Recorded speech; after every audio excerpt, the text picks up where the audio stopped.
The key factor of a smart city, of a smart community, is the word connection. So, taking a look to the aspects of what's happening today, this is the question we have to focus if you want to plan a smart city. And the term is complexity of the context we are going to face in planning. Data and connection. 90% of the data recorded by humans in the last 2 years is not a number, is a revolution. I want to remember Prigozhin because of this extraordinary discovery of finding that complex systems are not only chaos. A complex system is able to find a stability far from equilibrium. That's a very strange concept. On the left, you find a document of United States of America. It's a report committed by Obama, who asked to the best scientists of the world, involving also the IT companies, how is possible to manage sustainability with technology, with development, with industry. The answer is involve the maximum number of people, that infrastructure that mobilize information, creating not systems, software that can help a lot of people deciding together. I like to say that a city is smart when it is sustainable. This is the idea of the city. It is a very high and strategic level of vision of a city, but it is the reason why I like to call it a bio-cognitive model for a city.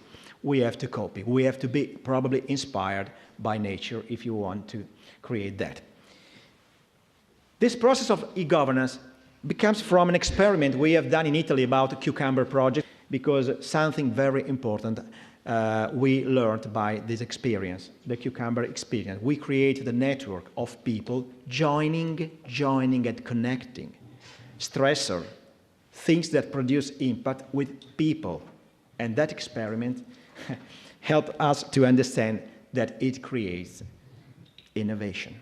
Because we have tested, we have touched with our hand the processes started with Q-cumber creating this kind of situation. We do need probably tools for the evaluation, and we have to find immediately the criticity before planning, before new proposal. We do have to understand how it works, the system around the city, around the city like a system, like a bio-cognitive system. Which are the criticity? Using open data. Open data now are developing a lot everywhere in the world. Crowd data, that's fundamental because the city is made of people. We do the city for the people, okay? Not for the parking. The parking are for the people. So when we work, we have to think about the technology, but we have to think about the people that we have to suit well together by technology, by the powerful possibility opened by technology. So that's the reason why, after the baseline objective that we find in a very objective way, but also hearing of the movement, also sensitivity of a city coming from people directly, we have to find, we think, decision support system for transforming your objective into decision.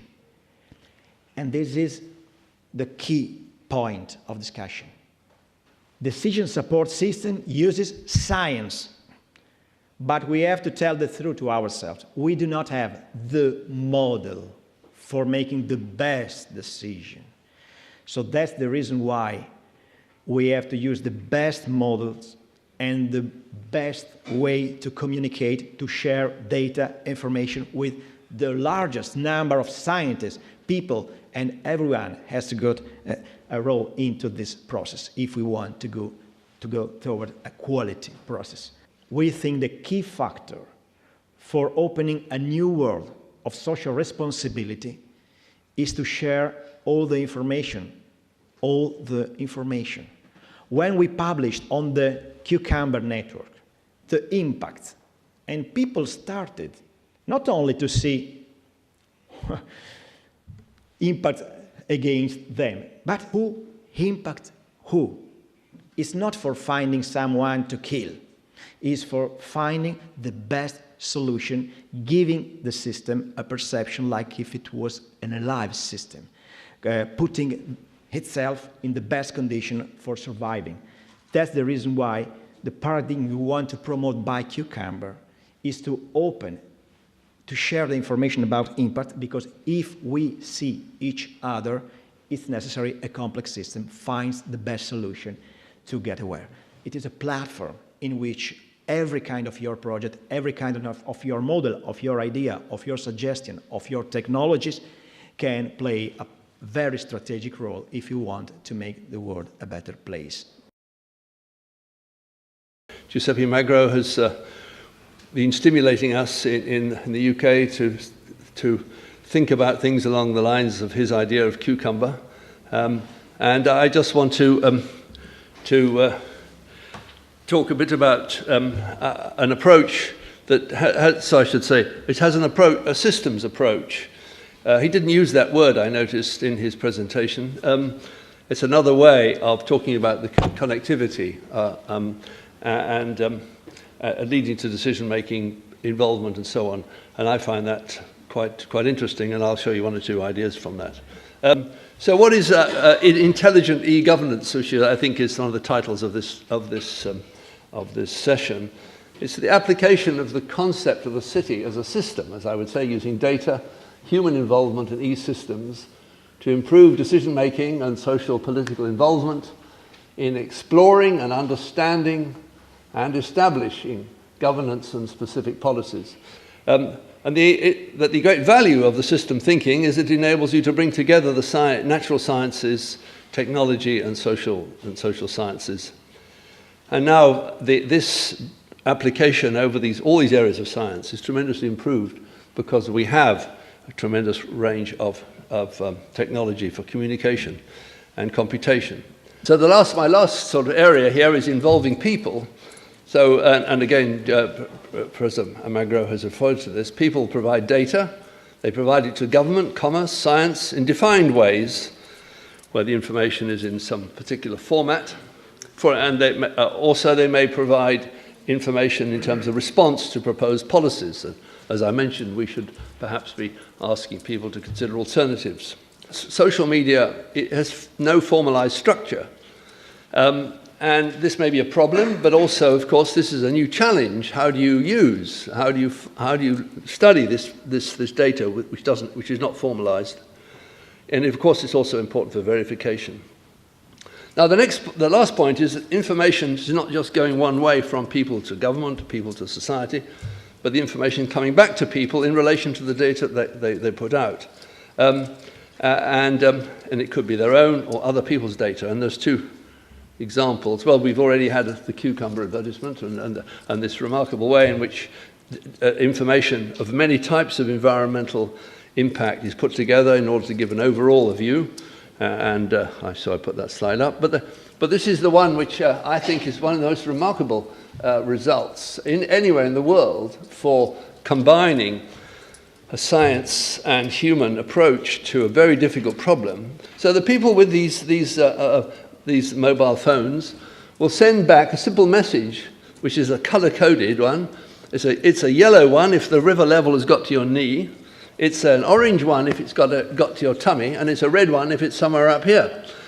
So this information is from all those areas, goes to some central location, and with time, the people in the central location are then computing how the river flow will be moving in the next 10 minutes, hour, and so on.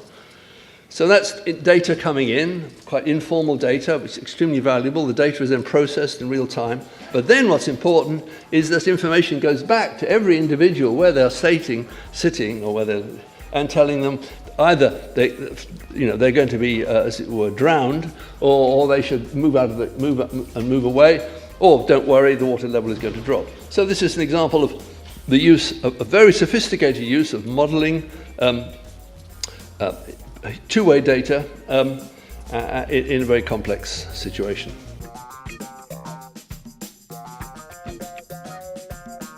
In the programme, which you can see here, so there'll be one on Christchurch, sort of recovering after the earthquake, real-time crowdsourcing, data and modelling, air quality networks, then I'll talk about the UK grid, and then a more philosophical approach, perhaps a short-term problem to a long-term strategy.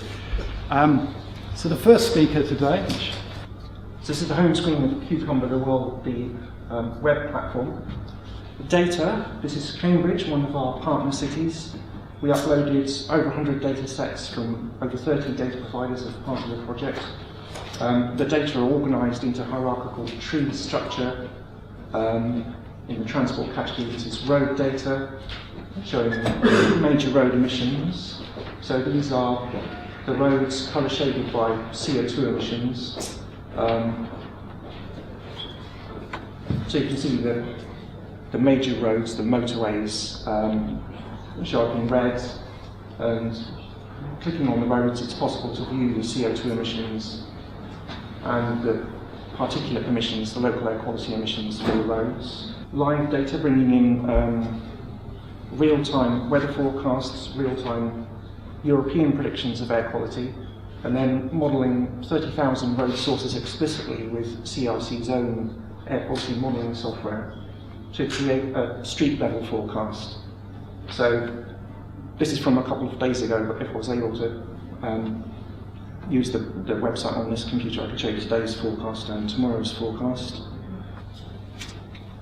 The way this works, so Q-cumber has been adopted by a number of municipalities in Italy, including Lombardia and the Regional Environmental Protection Agency in Lombardia.